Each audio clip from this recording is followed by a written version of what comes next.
नमस्कार। आज हम ना वाराणसी के एक बड़े ही अहम खास मंदिर की बात करने वाले हैं, महामृत्युंजय मंदिर। मतलब इसके नाम में ही कितना कुछ छिपा है। हाँ बिल्कुल।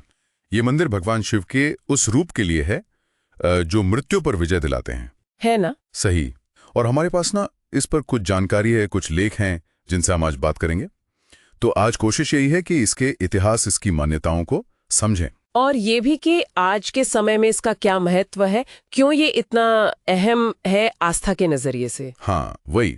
और ये भी जानेंगे कि ये मंदिर इतना खास क्यों माना जाता है। तो सबसे पहले ये बताएं कि ये है कहाँ, मतलब वाराणसी में कहाँ पर? ये वाराणसी में दारानगर इलाके में है।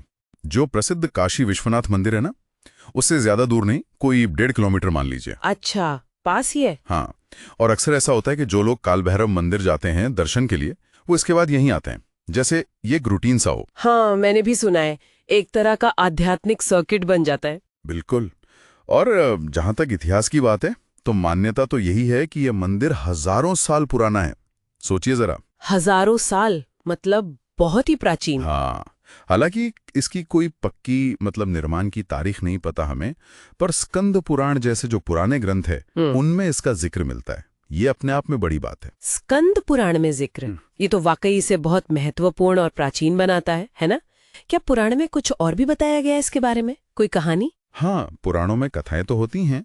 एक कहानी यह है कि भगवान शिव खुद यहाँ मृत्युंजय महादेव के रूप में प्रकट हुए थे। अच्छा। हाँ, भक्तों को मृत्यु के डर से भय से मुक्ति दिलाने के लिए।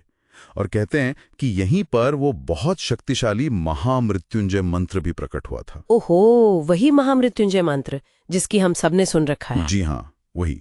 और एक दूसरी कहानी भी है जो काफी दिलचस्प है। कौन सी?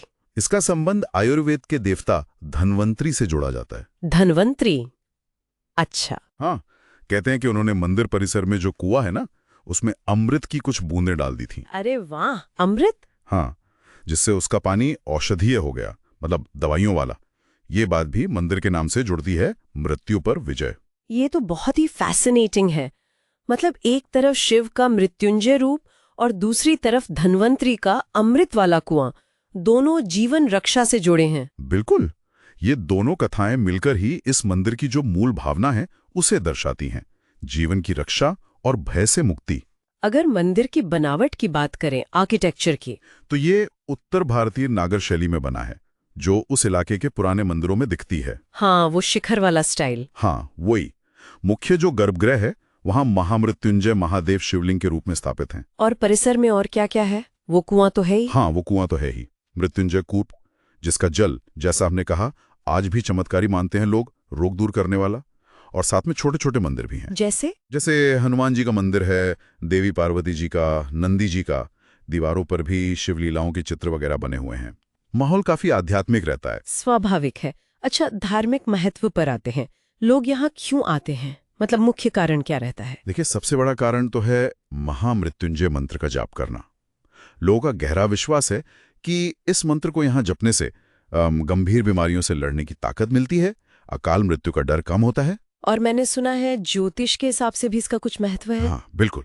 ज्योतिष में मानते हैं कि ये जाप जो है वो मंगल, राहु, केतु जैसे ग्रहों के जो बुरे प्रभाव होते हैं ना, उनको शांत करता है। अच्छा, ग्रह दोष निवारण के लिए भी आते हैं लोग। हाँ, और परिवार में शांति, लंबी आयु के लिए भी प्रार्थना करते हैं।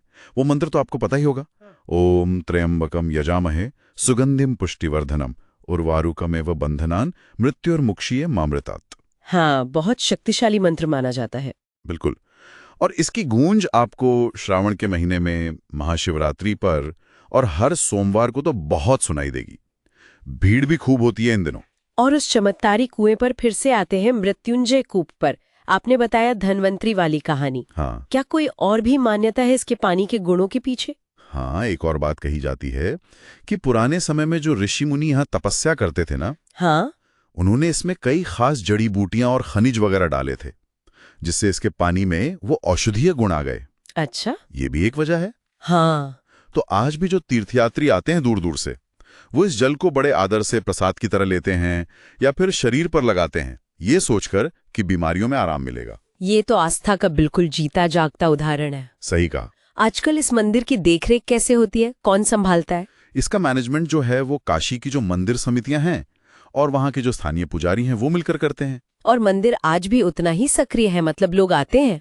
अरे बिल्कुल, साल भर भक्तों का, आध्यात्मिक गुरुओं का और ज्योतिष में विश्वास रखने वालों का आना जाना लगा रहता है।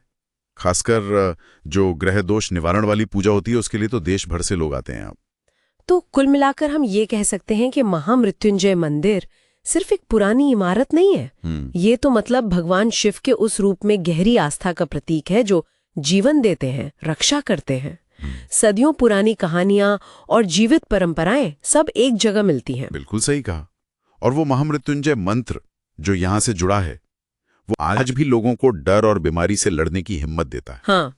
और अंत में एक सवाल शायद सोचने लायक है, क्या वाकई किसी जगह की ऊर्जा, किसी मंत्र की ध्वनि और इंसान का जो अटूट विश्वास होता है, क्या ये सब मिलकर सच में हमारे मन और शरीर पर इतना गहरा असर डाल सकते हैं? ये विश्वास, मनोविज्ञान और शायद कोई अनदेखी ऊर्जा के बीच का बड़ा ही दिलचस्प कनेक्शन है। वाकई ये सोचने वाली बात।